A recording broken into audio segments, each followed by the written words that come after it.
এটা খোৱাৰ পাল ট্ৰাই কৰিছা ট্ৰাই কৰি টেষ্ট কেনেকুৱা আপোনাক কৈ আছো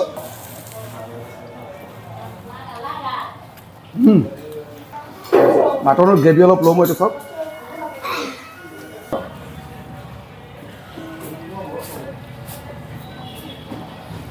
প্ৰিয় দৰ্শক আজি আছো বৰপেটা ৰোডত আৰু বৰপেটাত আহিছো দুপৰীয়া আহাৰ গ্ৰহণ কৰিবলৈ আৰু দুপৰীয়া আহাৰ গ্ৰহণ কৰিবলৈ আছো খুবেই এখন সুন্দৰ খুবেই এখন ধুনীয়া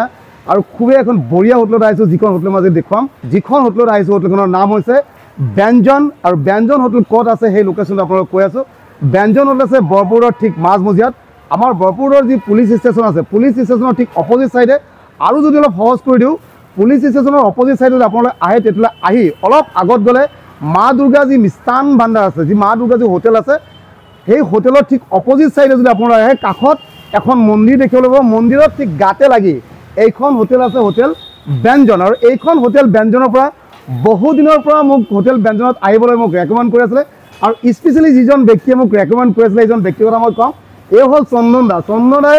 বহু দিনৰ পৰা মোক কৈ আছিলে হোটেল ব্যঞ্জনত আহিব লাগে হয়তো মই বিভিন্ন কাৰণত মই আহিবলৈ সময় পোৱা নাছিলোঁ কিন্তু চন্দন দাক আজি স্পেচিয়েলি থেংকছ দিব লাগিব মই কাৰণ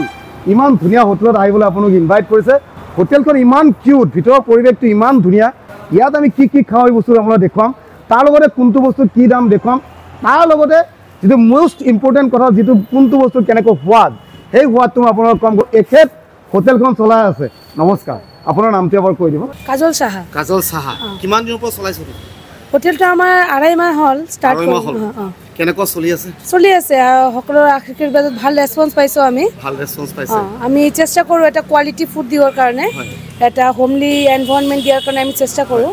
এবাৰ আহা ভিতৰৰ পৰিৱেশটো দেখুৱা এয়া হ'ল হোটেল ব্যঞ্জনৰ ভিতৰৰ পৰিৱেশ ইমানেই ধুনীয়া নহয় ইমানেই কিউট হোটেলখন যদিও ডাঙৰ নহয় কিন্তু হোটেলৰ এটা লুক আছে তোমাৰ যিসকলে খাই আছে গ্ৰাহকসকলে তেওঁলোকক দেখাম তেওঁলোকে হয়তো লোকেল চিকেন তেওঁলোকে খাইছে লোকেল চিকেন বা কি ডিছ বনাইছে একদম ট্ৰাই কৰিছে দাদা ইয়াতে খায় খাই থাকোঁ আমি আগে পিছে খাইছে যোৱাকালি ৰাতিও মানে আমাৰ ঘৰত কুক নাছিলে তো ইয়াৰ পৰা অৰ্ডাৰ দিছিলোঁ খোৱা ৰাতি ঘৰত কুক নাছিলে ইয়াৰ পৰা লৈ গৈছোঁ কাৰণে আকৌ দুপৰীয়া আজি আহি গ'লোঁ ভাল লাগিছিল সুখ্যাতো আছিলে খাৱাৰ ৰাতি খাই ভাল পাইছিলে ভাল পাইছোঁ ভাল পাইছিলে খাইখিনি কেনেকুৱা পাই খোৱা ধুনীয়া ভাল পাইছে ন তেখেতে ক'লে হোম ডেলিভাৰী কথা ক'লে হোম ডেলিভাৰী হয় আমাৰ ইয়াতে হোম ডেলিভাৰী কিমান কিলোমিটাৰত হোম ডেলিভাৰী দিয়ে আমাৰ জেনেৰেলি 2 কিলোমিটাৰৰ মাজত আমি হোম ডেলিভাৰীটো দিওঁ 2 কিলোমিটাৰ ভিতৰত ফ্ৰী হোম ডেলিভাৰী হয় ফ্ৰী হোম ডেলিভাৰী কিন্তু আমি এটা পেকিং চাৰ্জটো লওঁ পেকিং চাৰ্জটো লয় ফ্ৰী হোম ডেলিভাৰী হয় হোটেল ব্যঞ্জনৰ কিচেনৰ ভিতৰ ভাগ আৰু একদম সৰুকে কিচেনখন ৰাখিছে একদম হোমলি কিচেন হয় আমাৰ ৰাতিপুৱাৰ ব্ৰেকফাষ্টৰ পৰা আপ টু ডিনাৰলৈকে গোটেইখিনি বস্তু আপুনি ব্ৰেকফাষ্টত কি পোৱা যায় ব্ৰেকফাষ্টত যেনেকুৱা ৰুটি পৰঠা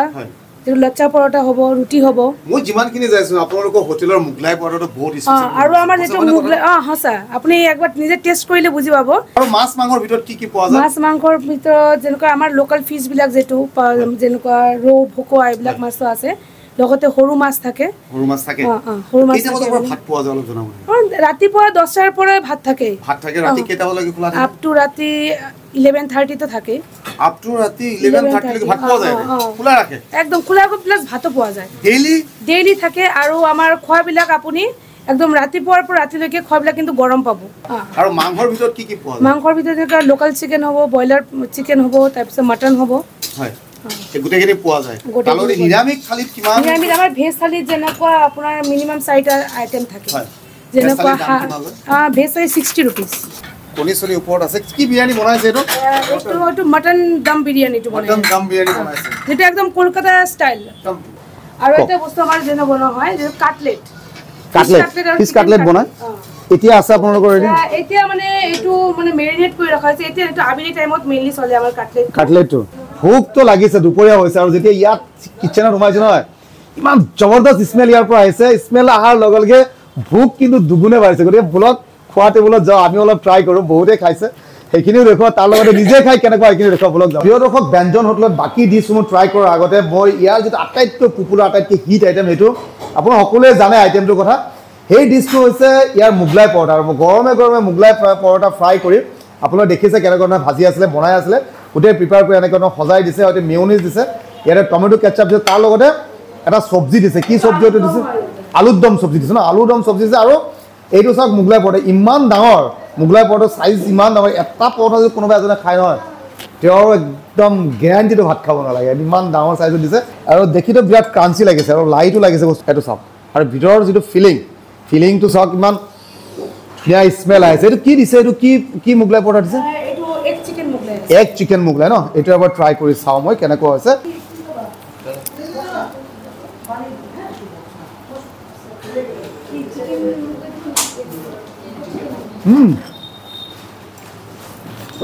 সঁচাকৈ মানে ইমান লাইট বস্তুটো ইয়াৰ যিটো টেষ্ট ন একদম মুখত লাগি গৈছে বস্তুটো আৰু ভিতৰৰ ফিলিংটো ইমানেই মস্তিকৈ দিছে মই অলপ ইয়াৰ পৰা অলপ মিয়নিজ মই এবাৰ লগাই খাই চাম মই তাৰ লগতে অলপ লগাইছোঁ টমেটো কেটচাপ লগাইছোঁ এবাৰ খাই চাওঁ কেনেকুৱা লাগে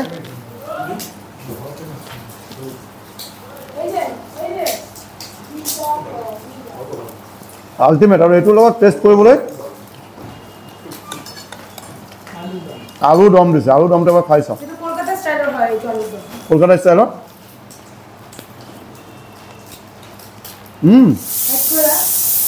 so unique ফ্লেভাৰটো বহুতেই বঢ়িয়া আমাৰ প্লেটটো ভাতৰ প্লেটটো আমাৰ বঢ়িয়াকৈ সজাই দিছে আমি যিখিনি খোৱা বস্তু অৰ্ডাৰ কৰিছিলোঁ সেইখিনি বঢ়িয়াকৈ তেখেতলৈ সজাই দিছে আৰু কি দিছে মই দেখুৱাই আছোঁ আপোনালোক এইটো হ'ল ভেজ থালি মই ভেজ থালিৰ পৰা ষ্টাৰ্ট কৰিছোঁ পাপৰ হাতত লৈছোঁ এইটো শাক দিছে আলু ভাজি দিছে এইটো চাগে মাছৰ মূৰ কিবা এটা বনাইছে ন বাইদেউ সুধিম বাইদেউ এইটো মাছৰ মূৰেদি এই কপি ঘণ্ট বনাইছে মাছৰ মূৰেদি কপি ঘণ্ট বনাইছে বাগা কপি ঘণ্ট যেটো আচ্ছা আৰু এইটো কি বনাইছে এইটো হৈছে আপোনাৰ ফুলকপি আলু দিয়ে এটা মানে ৰসা টাইপৰ বনাইছে তাৰ লগতে যদি মই দেখুৱাও তেতিয়াহ'লে ইয়াৰ লগত কি দিছে বা কি লৈছে কথাটো দেখুৱাই আছোঁ মই প্ৰথমে এইটো আইটেমৰ পৰা আৰম্ভ কৰিম এইটো চাওক এইটো হ'ল কাৱৈ মাছ লোকেল মানে কাৱৈ মাছ লোকেল কাৱৈ এইটো প্লেটৰ দাম কিমান পৰে 120 কে পৰি মাটন একদম গৰম ধোঁৱা ওলাই আছে আপোনালোকে লক্ষ্য কৰে যে ধোঁৱা ওলাই আছে মাটন দিছে এইটো খাহীৰ মাংস নে পাঠাৰ মাংস এইটো পাঠাৰ মাংস কিমানকে লয় এইটো হাফ প্লেট আছে ইয়াতে 140 এইটো পনীৰ বাটাৰ মছলা একদম কালাৰটো আৰু গ্ৰেভিটো চাওক না একদম সো ইউনিক লাগিছে বৰালি মাছটো চাওক একদম দেখিয়ে লাগিছে ফ্ৰেছ লোকেল একদম লোকেল চিকেন পিছ এটা দেখিছে চিকেন চাপ লোকেল চিকেন চাপ এইটো সাধাৰণতে আমাৰ ইয়াত নহয় কলকাতাত হয় এইটো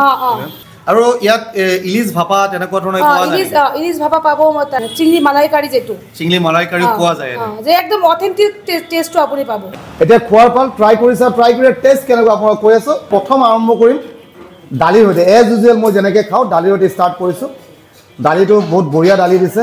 আৰু একদম খানাখিনি মোৰ ঘৰুৱা ষ্টাইল লাগিছে খোৱাৰ পিছত ইয়াৰ মছলা পাতি কেনেকুৱা দিছে এইখিনি জানিব পৰা যাব অলপ ট্ৰাই কৰি চাওঁ দালিৰ সৈতে প্ৰথম বাইট নেমু চেপি দালিৰ লগত একদম ইউনিক টেষ্ট এটা আহিছে ইয়াত আৰু এটা বস্তু দিছে এইটো মাছৰ মূৰৰ সৈতে পাতকবি বনাইছে তেওঁলোকে এইটো পাতকবিটো মাছৰ মূৰৰ সৈতে বনাইছে খাইছোঁ এইটো মাছৰ মূৰ দিছে এনে অলপ মুখত দি চাওক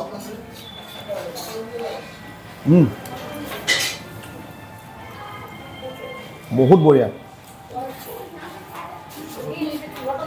একদম এই ডিশটো বঢ়িয়া হৈছে দেই এইবাৰ এটা বস্তু মই ট্ৰাই কৰিম এইটো মোৰ অতিকে প্ৰিয় মাছ দেই মাছ প্ৰায়ভাগে প্ৰিয় কিন্তু কাৱৈ মাছটো সঁচাকৈ প্ৰিয় আৰু কাৱৈ মাছ মই এইখন হোটেলত পাম বুলি মই এক্সপেক্ট কৰা নাছিলোঁ গ্ৰেভি লৈছোঁ চাওক সো ইউনিক আৰু কাৱৈ মাছটো ট্ৰাই কৰি চাওঁ মই একদম লোকেল কাৱৈ মাছ একদম বঢ়িয়া কাৱৈ মাছৰ ফ্লেভাৰটো ইমান মস্তি লাগিছে নহয় এবাৰ মাছটো মই খাই চাওঁ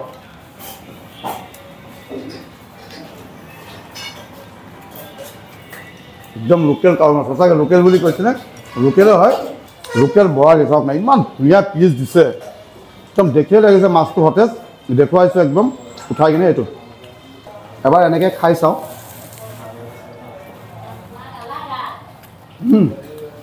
চাওক না ইমান চফ্ট ইয়াৰ পৰা মাছটো লৈছোঁ মই এটা চাওক ভাঙি গ'ল ইমান চফ্টকৈ বনাইছে আৰু একদম পাতল ঝোল একদম বেংগলী ষ্টাইল যিটো পাতল মাছৰ ঝোল কালাৰটো ইমান ভাইব্ৰেণ্ট লাগিছে এক পিচ আলু দিছে ইমান চফ্ট হৈছে আলু তো মাছটো আৰু মই খাই দেখিলোঁ ইমান ফ্ৰেছ মাছটো এবাৰ ইয়াৰ গ্ৰেভিৰ এটা বাইট মই লৈ চাওঁ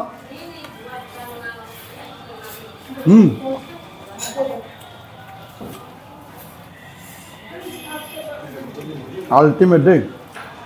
ইয়াৰ মাজত তেওঁলোকে মোক আৰু এটা বস্তু দি গৈছে সেইটো হৈছে মাছৰ চাটনি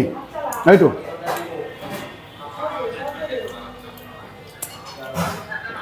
বঢ়িয়া এইবাৰ ট্ৰাই কৰিম ইয়াৰ খুব এটা স্পেচিয়েল ডিছ সেইটো হৈছে পনীৰ বাটাৰ মছলা ট্ৰাই কৰিছে এইটো পনীৰৰ পিচ এইটো তলতে পনীৰৰ পিচ লৈছোঁ 1 পিচ গ্ৰেভিৰ সৈতে ট্ৰাই কৰি চাওঁ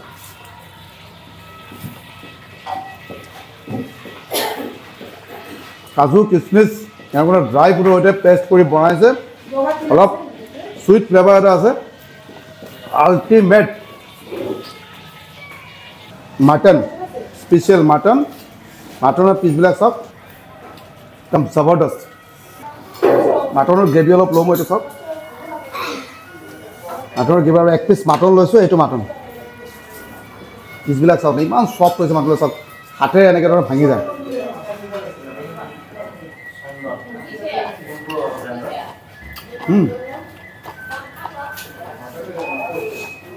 একদম গৰমে গৰমে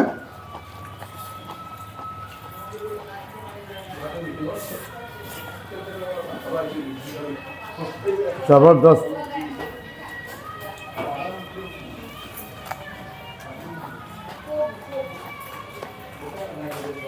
মাটনটোতো ক'ব লাগিব একদম ছুপাৰ ডুপাৰ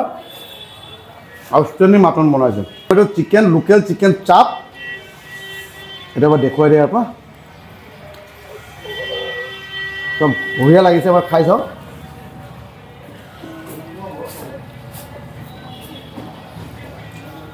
ইয়াৰ টেষ্টটো মই আপোনালোকক নকওঁ এইটো খাই চাব আহি খোৱাৰ পিছত মোৰ ভিডিঅ'ত কমেণ্ট কৰি জনাব যে লোকেল চিকেন চাপটোৰ টেষ্ট কেনেকুৱা হৈছে খোৱাৰ পিছত অলপ গ্ৰেভি লৈছোঁ আৰু ইয়াৰ পৰা লোকেল চিকেন চাপটো অলপ ট্ৰাই কৰি চাওঁ মই গ্ৰেভিটোতো একদম এক্সট্ৰা অৰ্ডিনেৰী বুলি ক'ব লাগিব এইটো চাওক পুৰা উইং পিচ যিটো সেই পিচটো মোক দিছে চিনাৰ সৈতে এইটো চাওক